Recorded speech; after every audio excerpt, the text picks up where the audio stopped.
İnsan həyatı bir oyundur deyirlər. Amma bu oyunun sonunda hər kəsi eyni rəqib gözləyir. İnsanlıq tarix boyu ölümlə müxtəlif dildə danışmağa çalışıb.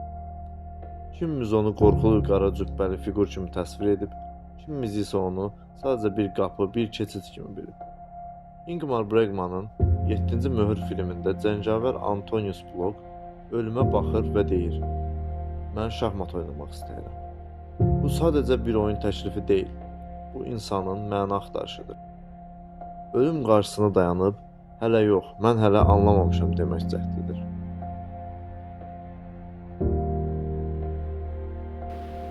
Kimsin sen? Ben ölümüm. Benim için mi geldin? Uzun zamandır senin yanındaydım. Biliyorum bunu. Hazır mısın? Bedenim korkuyor. Ben değil. Bir dakika dur. Hep öyle dersiniz. Ama ben süre tanımam. Satranç oynuyorsun değil mi? Nasıl bildin? Nasıl mı? Resimlerden ve dinlediğim şarkılardan. Evet, aslında usta bir oyuncuyumdur. Ama yine de benden iyi olamazsın. Benimle neden satranç oynayacaksın? O benim meselem. Haklısın.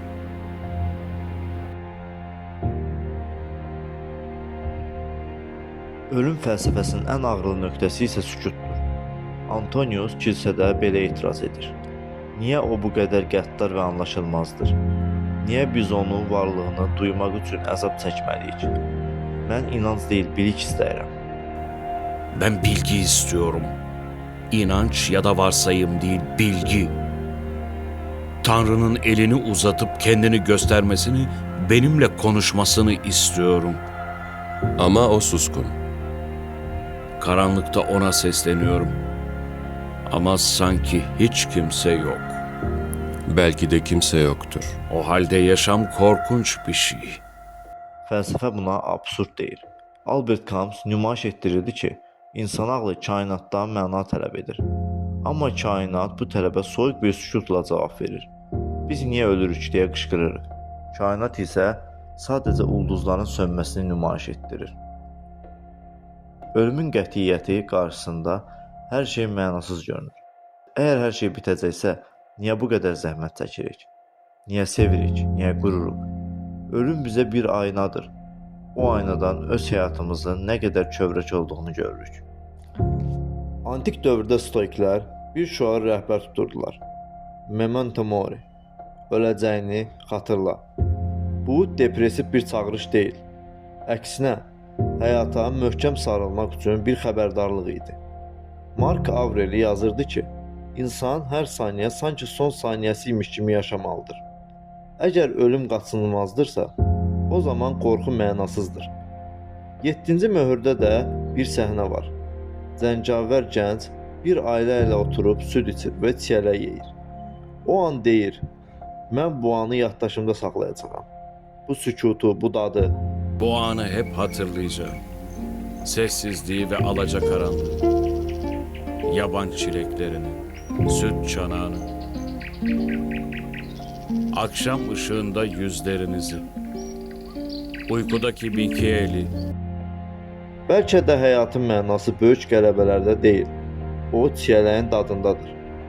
Ölüm gəlmədən əvvəl yaşadığımız o kiçik, təmiz anlar, məhz onlar bizi insan edir. Biz ölümlə şahmat oynayırıq. Amma oyunun gözəlliyi mat olmaqda deyil, o daşları necə hərəkət etdirməyimizdədir. Filmin sonunda ölüm hamını ardınca aparır. Aristokratı da, kəndini də, günahkarı da, müqəddəsi də. Buna tarixdə dans makabre, yəni ölüm rəqsi deyilir. Fəlsəfi baxımdan ölüm yeganə mütləq bərabərlikdir. O status tanımır. O dil və din tanımır. Biz doğulduğumuz andan etibarən ölürük. Hər həftəmiz bizi son rəqsə bir addım daha yaxınlaşdırır. Amma bu rəqs bir faciə deyil, təbiətin ritmidir. Yarpaq düşür ki, torpaq qidalansın. Biz gedirik ki, yeni düşüncələr, yeni həyatlar gəlsin. Antonius şahmatda uduzdur. Amma o, bu zaman kəsiyində hər şeyi anladı. Ölüm qorxusu ancaq həyatı başa düşməyənlər üçündür. Video bitərkən özünə bir sual ver. Əgər ölüm olmasaydı, həyatın bir dəyəri olardımı? Əbədi olan bir şeyin dəyərini bilə bilərdikmi? Bəlkə də bizi bu qədər dəyərli edən şey bir gün bitəcəyimizi bilməyimizdir. Şahmat taxtasından qalxanda geridə qalan nə olacaq? Qorxu, yoxsa yaşanmış bir ömrün sükutu? Seçim sənindir.